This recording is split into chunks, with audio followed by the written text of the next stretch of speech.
Welcome, nondescript audience.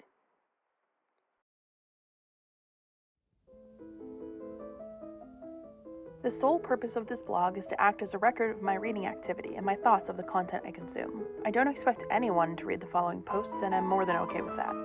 I am a book lover of a mere 16 years old, so to any person who might have stumbled upon my blog, please take what I say with a grain of salt. To be read. 1. The Gentleman's Guide to Vice and Virtue by Mackenzie Lee. 2. Truly Devious by Maureen Johnson. 3. Emergency Contact by Mary H.K. Choi. 4. Turtles All the Way Down by John Green. I'm currently reading Children of Blood and Bone by Tomi Adeyemi, and so far I'm enjoying it. I am fairly sure that I will be able to predict major plot points, or perhaps this is a novel that makes you think you know what's going on until you reach the climax and it sends you reeling. Who's to say? I have decided to make this blog private with only password entry from viewers. Because of this shift to private, I will now be making personal posts that do not only pertain to my reading activity. The posts that follow this one most likely contain private thoughts and inner musings that I don't feel comfortable sharing with a person in particular. So I urge you not to share what you have read here with others. If I have given you access to this site, I have entrusted you with a metaphorical key to a collection of personal things. Please remember that.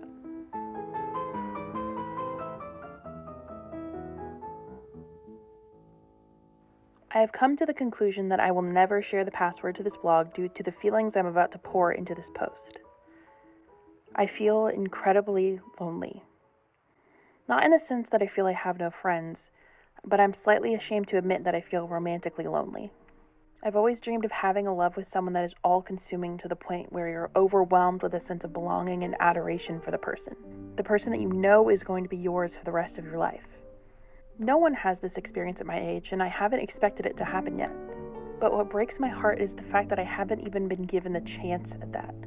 Not one boy in my entire life has been enamored with me in the slightest. I've had plenty of crushes this past era, and all of them seemed uncomfortable at even the thought that I favored them. I know it's at least partially because of my appearance that I seem to be repellent of boys. I have wished over and over about that. I've used up so many shooting stars and 1111 wishes to wish that I could be a little bit different. To no avail, obviously. I want someone with beautiful eyes. When I say that, I don't mean exclusively light-colored eyes. Anyone's eyes can hold galaxies in them. I want someone that likes to read. Any kind will do. I just want the ability to discuss my favorite books with him without him telling me that books are boring or knowing he doesn't care. I want someone who's affectionate, not the kind of person that wants to participate in excessive PDA that makes people look away in disgust, but the kind that always wants to be touching in some way.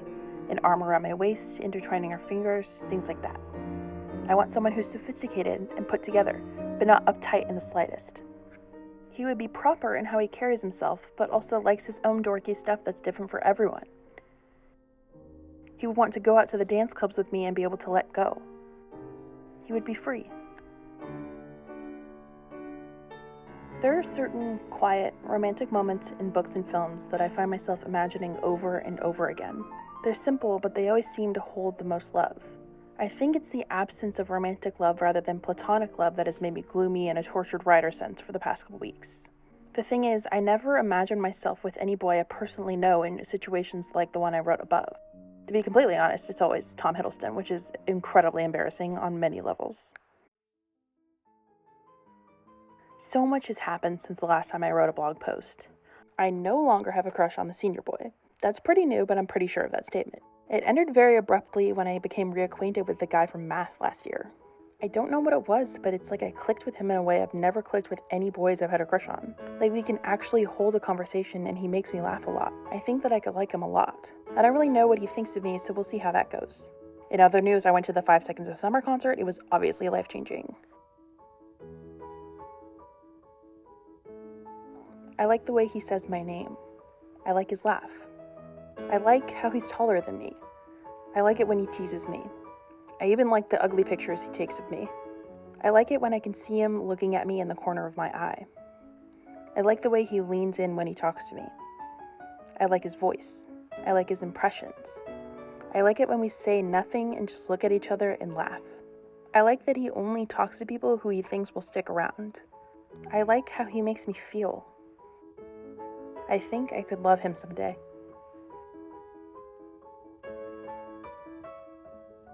I do. I don't know what to do. I love him. I know that. I don't know how to move on with my life without knowing this information or how to act like my heart doesn't stop every time I see him. I also don't know what's been going on with us lately. Why does he hate me? Why does the one person I care about the most not even want to be around me? Update, 5 years later. Turns out time does heal all wounds, and high school guys suck anyways.